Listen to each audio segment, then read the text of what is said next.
When Lucas sat down to do the prequel trilogy, he had a great deal of the story planned out, but not broken down into the steps of different films. It was supposed to be the story of Obi-Wan Kenobi and his tragic failure to properly train his beloved pupil, Anakin Skywalker, in the ways of the Force. This had been the plan for a long, long time. But it was while refining this plan into a story that Lucas realized what was staring him in the face. The true tragedy isn't the master who sees a student fall. It's the tragedy of being the one who falls, to be a good man who became one of the greatest evils the galaxy would ever see. Lucas realized that not only would this be a better focus for the prequels, but because the final film ends with Vader dying after finally rejecting the darkness, the entire series could be considered to be about the story of his fall and redemption. He would even recolor things in the future, at one point stating that Star Wars was always supposed to be the tragedy of Darth Vader. But we have already examined Lucas' tendency to recast the past in a less factually accurate light, since, as you can see, this was actually a change quite late in the creation, relatively speaking. This also left Lucas in a bit of a bind, thanks in no small part to his own particular approach to the Star Wars series. The original trilogy was all presented in the same way, as if filmed on location, representing things that you could clearly see. When Luke saw a vision of Han and Leia in pain on Cloud City, we only hear about it afterwards. There is no dreamlike vision that is shown to the audience. When the story of Anakin's past is brought up in Return of the Jedi, we are not shown any of those events. We're told them. In most other works, filmed inserts would be obvious things to introduce, making the temptation for Luke all the more palpable in the former, and the astonishing sight of a young Obi-Wan fighting his own student in the latter, to mirror the fight that was to come with Luke in his mentor's place for the end of Return of the Jedi. But no, the only exception is the battle with the false Vader in the cave of Dagobah, which could not be presented in a narrative form, but had to be shown. And even that was showing what Luke was experiencing in the here and now. This approach is the reason why Lucas found himself in that bind. The story of Anakin leaving behind his mother to become a Jedi under Obi-Wan was too powerful for him to narrate. But Lucas admitted that the idea was, at most, a 30-minute TV episode, not a 2-hour film. In any other situation, the solution would be obvious: to intercut scenes of Anakin's childhood and departure with events in the first film, where he would be an adult throughout the entirety of it except for these flashbacks. Both Episode 7, The Force Awakens, and Rogue One, A Star Wars Story, would do this, the former including a brief flashback via the Force of her childhood, and the latter including scenes setting during the character's childhood at the beginning of the film. Even Indiana Jones and the Last Crusade began in the character's childhood at Lucas's own insistence. But here, it just didn't fit in with his view of how a Star Wars film should be put together. So Lucas was stuck. The prequels were based upon the backstory of Star Wars, but Anakin's childhood was the backstory of the backstory. If he had allowed the backstory to be included in the first film, then that plus the natural break would fill out the first film. Without that, he didn't have enough material for either the first film or the second film, and way too much for the third film. Whether he rejected the idea of including the childhood in flashbacks, or that it simply never occurred to him, we can't say for sure. But that was the path that would inevitably shape the entirety of the prequels.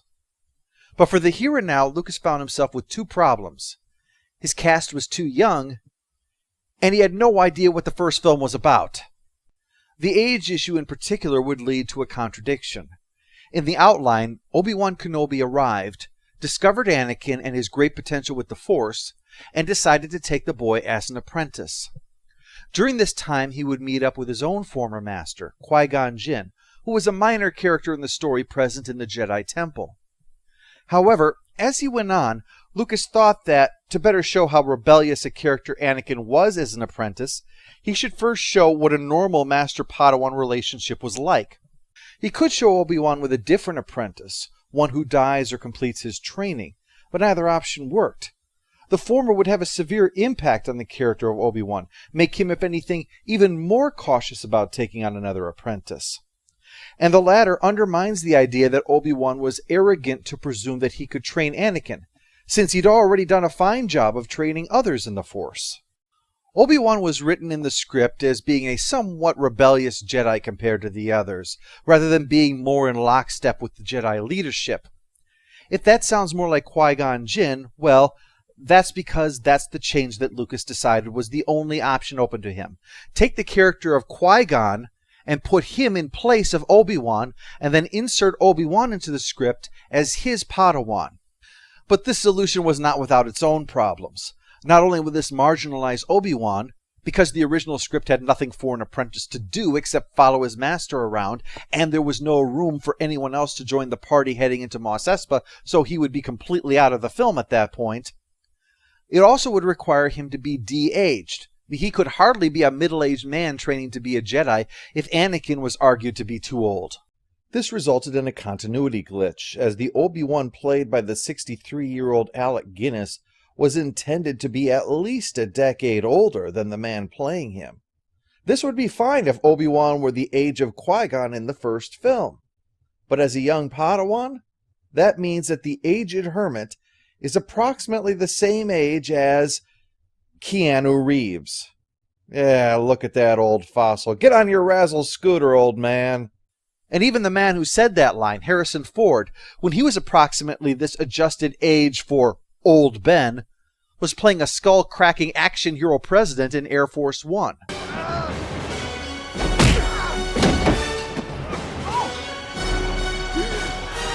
I'm getting too old for this sort of thing. But all of this was a problem after the first draft was finished, and Lucas actually needed to get it started.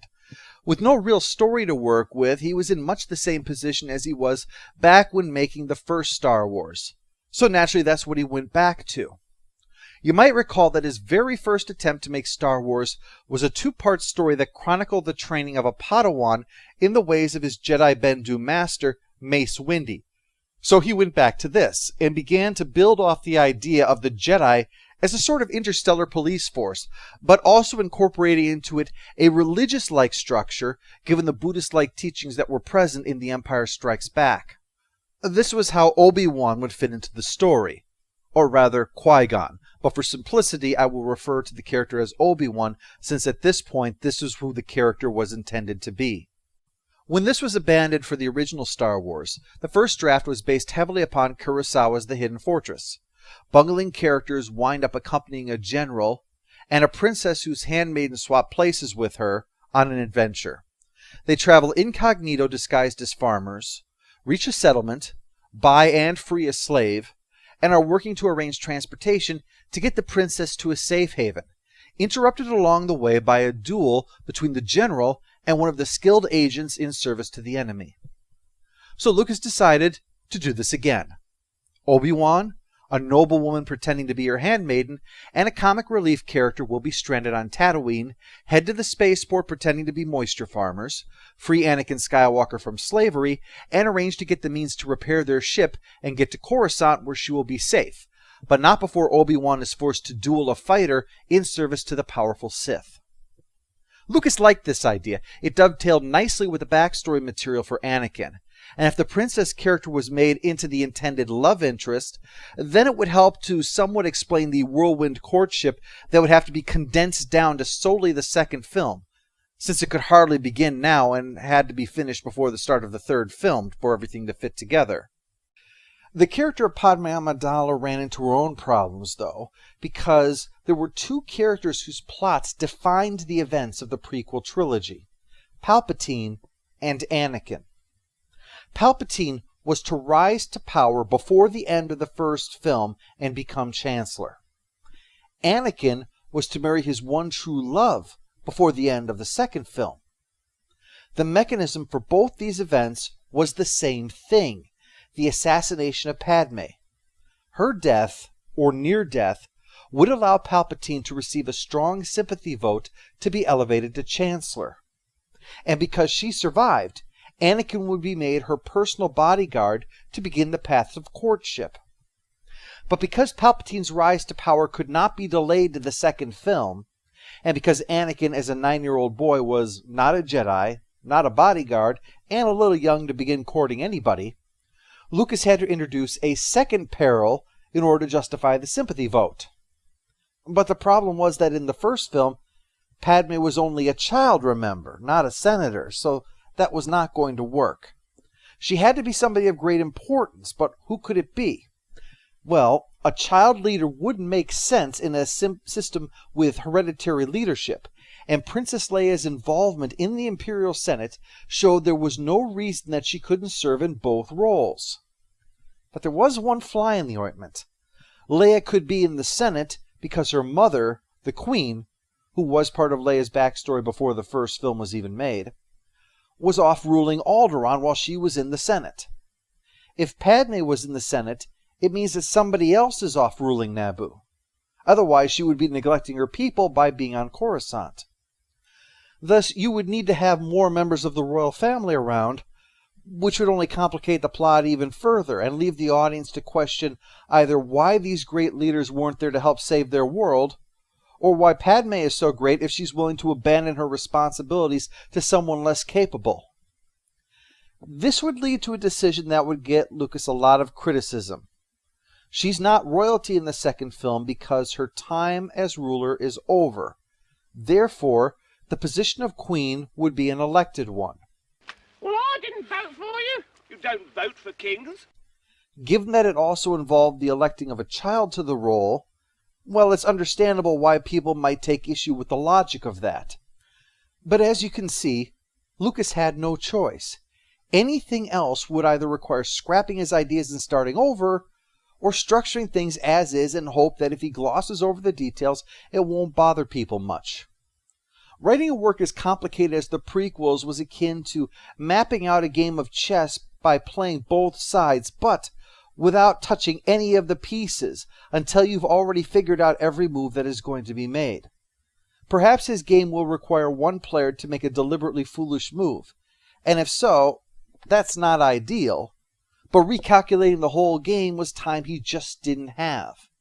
But now that you see all the mechanisms there, you can see this rather strange connection. Naboo elects child queens for limited terms. Why? Because Lucas chose to set the entirety of the first film when Anakin was 9 years old. It doesn't sound connected, but once you line up all the dominoes, you could perfectly see how knocking over the first knocks over the last. Much like Leia being made Luke's sister, it wasn't part of a grand plan. It was simply the best option Lucas had out of a whole lot of bad options. So that took care of the general and the princess, changed to a queen in this case. Now all that was needed was the comic relief.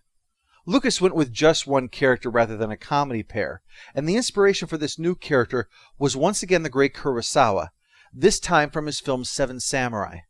Toshiro Mifune, who played the general in The Hidden Fortress, was again the source. This time in the role of goofball samurai Kikuchiyo.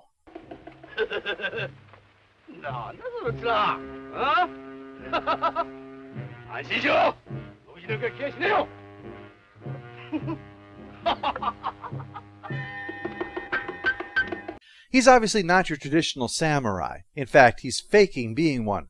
Not that you could tell from that clip, of course. He's a bit of a screw-up and bumbler who eventually steps up and is a true hero. And Lucas wanted this kind of character in the film, some comic relief who would eventually help to save the day. But Lucas wanted to amp up the physical comedy too, having always been a fan of the old-time slapstick routines. In fact, during a documentary, on the very first day of writing, he took a break, popped in a VHS tape, and watched exactly that, making a couple of comments on what he was watching. He decided to make the character an alien who, what was expected, would be the breakout character, to have a role roughly on par with that of Chewbacca, but this time understandable and much more goofy. So if you're curious, yes, the same actor who inspired what eventually became Obi-Wan Kenobi also inspired what eventually became Jar Jar Binks. One person who showed great interest in playing this character was none other than Michael Jackson.